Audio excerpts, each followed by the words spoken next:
Hello friend, स्वागत करता हूं मैं अपने यूट्यूब चैनल अभय ट्यूटोरियल।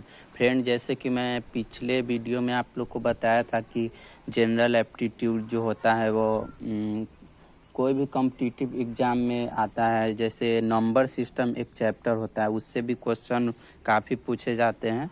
तो उसमें पिछले मैं वीडियो में बताया था कि अगर कोई भी संख्या का अगर कोई बहुत सारा पावर दिया हुआ है, बहुत ज़्यादा, जो आप उसको नहीं बता पाइएगा कि उसका जो लास्ट डिजिट होगा वो क्या होगा, तो उसके लिए बनाने के लिए एक हम ट्रिक बताए थे कि इस सिस्टम को अपना कर हम बता सकते हैं कि उसका जो लास्ट डिजिट होगा वो संख्या क्या होगा।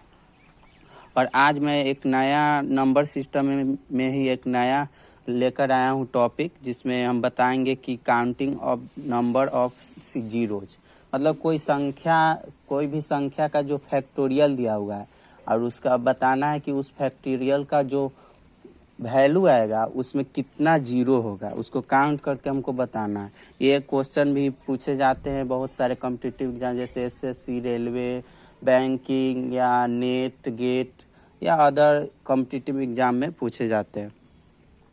तो मैं चलिए आज का वीडियो स्टार्ट करता हूँ और टॉपिक है काउंटिंग नंबर ऑफ जीरोज।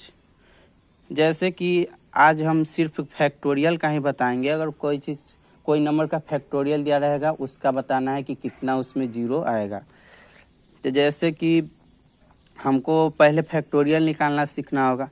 तो फैक्टोरियल निकालने के लिए जैसे हमको दे दिया कि 5 का फैक्टोरियल बताए, तो 5 का होता है कि पहले जो संख्या दिया था उससे एक अंक छोटा, फिर उससे एक अंक छोटा, फिर उससे एक छोटा, फिर उससे एक छोटा, एक तक पूरा गुना करना पड़ता है। 5 गुने 4 गुने 3 गुने 2 गुने 1, इसको गुना करेंगे। 5 चौका 20, 20 20 23 60, 60 दूनी 120। इसमें 120 आया, तो 120 में कितना जीरो है? 1 जीरो है, इसलिए इसका आंसर क्या होगा? 1 होगा। अगर हमको बहुत बड़ा दे दिया, जैसे कि 10 का फैक्टोरियल होगा 10 गुने 9 गुने 8 गुने 7 गुने 6 गुने 5 गुने 4 गुने 3 गुने 2 गुने 1 तक, तो इसका जो गुना करेंगे तो इतना आएगा। तो इसमें कितना है? दो अंक जीरो है, इसमें 2 जीरो है। तो इसको हम बता दिए कि कैसे 2 जीरो लाए। इसको एक शॉर्ट ट्रिक है, जैसे counting number of zero at the end factorial n. अगर फैक्टोरियल कोई भी संख्या दिया रहेगा तो उसको इस फार्मूला पर हम बैठा कर सकते हैं। जैसे n/5 plus n/5 square plus n/5 cube plus n/5 4 ऐसे लेकर n तक। तो यहाँ पे हमको बताना है, जैसे 10 का हम कैसे इतना लाएं। तो 10 में 2 जीरो, शॉर्ट ट्रिक से हमको कैसे पता चलेगा कि इसमें 2 जीरो होगा। तो इसको हम निकालने के लिए इस फार्मूला पर डालेंगे। जैसे 10 दिया हुआ है तो n की जगह 10 डाल देंगे, तो 10/5, फिर 10/5 स्क्वायर, फिर 10/5 क्यूब। जहाँ तक हमको जो कट जाए, ऊपर में अंश जो होना चाहिए वो उसको नीचे हल करने के बाद अंश जो हर से बड़ा अंश नहीं, अंश बड़ा होना चाहिए और हर छोटा होना चाहिए। तो यहाँ पे 10 में 5 से डिवाइड करेंगे तो कितना आएगा? 5 दूनी 10, 2 आएगा। फिर 5 का स्क्वायर कितना होता है? 25 होता है। तो नीचे हर बड़ा हो गया और अंश छोटा हो गया, इसलिए इसको छोड़ देंगे, ये नहीं होगा और इसके बाद कुछ नहीं होगा। इसलिए इसमें जो 2 संख्या होगा वो जीरो होगा, तो 2 डिजिट उसका जीरो होगा। तो इसका पता चल गया का जो 10 का होगा फैक्टोरियल, 10 में कितने जीरो होंगे? तो 2 जीरो होंगे, क्योंकि यहाँ पे 2 जीरो आए थे। अगर चलिए हम और कुछ क्वेश्चन लाए हैं जिसमें आपको बताना है कि कैसे इसमें कितना जीरो होगा, उसको हम बताएंगे कैसे होगा। तो यहाँ पे number of zero at the end of factorial 100, factorial 100 का जो मान आएगा उसमें कितना जीरो होगा हमको बताना है। तो उस ट्रिक पर हम डाल देंगे उस फार्मूला पर। तो फार्मूला है n/5 plus n/5 square plus n/5 को से लेकर n तक। तो n का मान कितना है? 100 है, तो 100/5, फिर n/5 स्क्वायर, तो 100/5 का स्क्वायर कितना होगा? 25 होगा। फिर n/n क्यू, तो 100/125, n का क्यू 125 होता है। तो 125 देखिए हर नीचे बड़ा हो गया, इसलिए इसको नहीं लेंगे। अब ये दोनों को लेना है, तो 5 में 100 से करेंगे तो कितना आएगा? 20 आएगा। फिर प्लस और फिर 25 में 100 से डिवाइड करेंगे तो 25 चौका 100 तो 4 आया। तो 20 और 4 कितना होगा 24 होगा, इसलिए इसमें 24 जो होगा 0 होगा। तो बी आंसर सही होगा।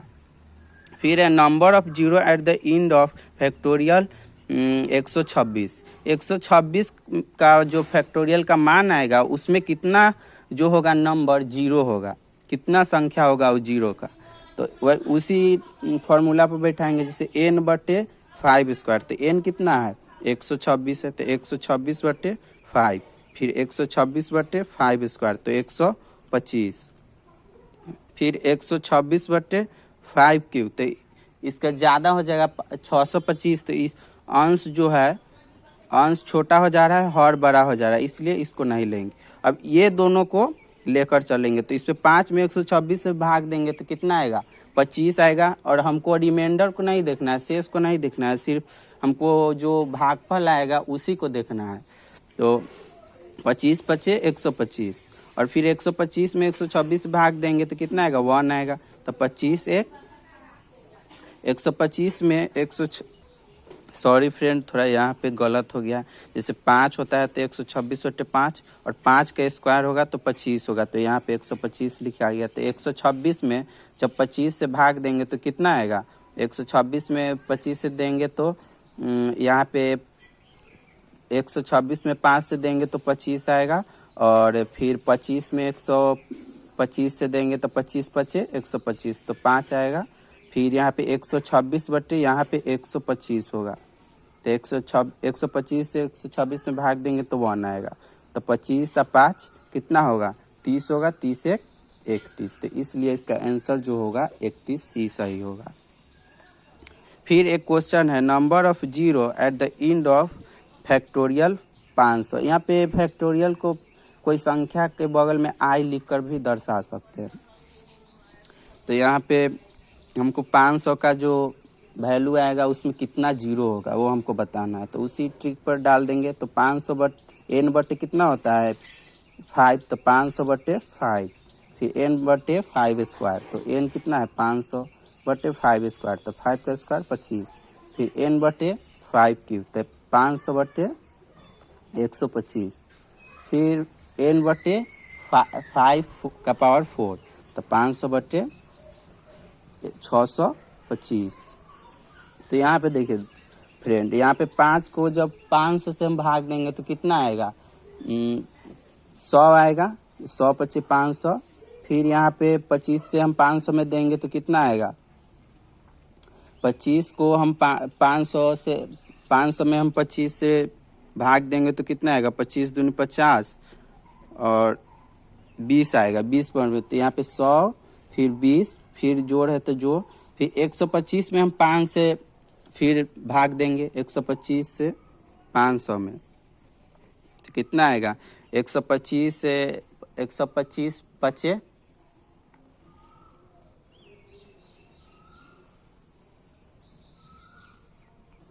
500 को 125 से डिवाइड करेंगे तो 4 आएगा।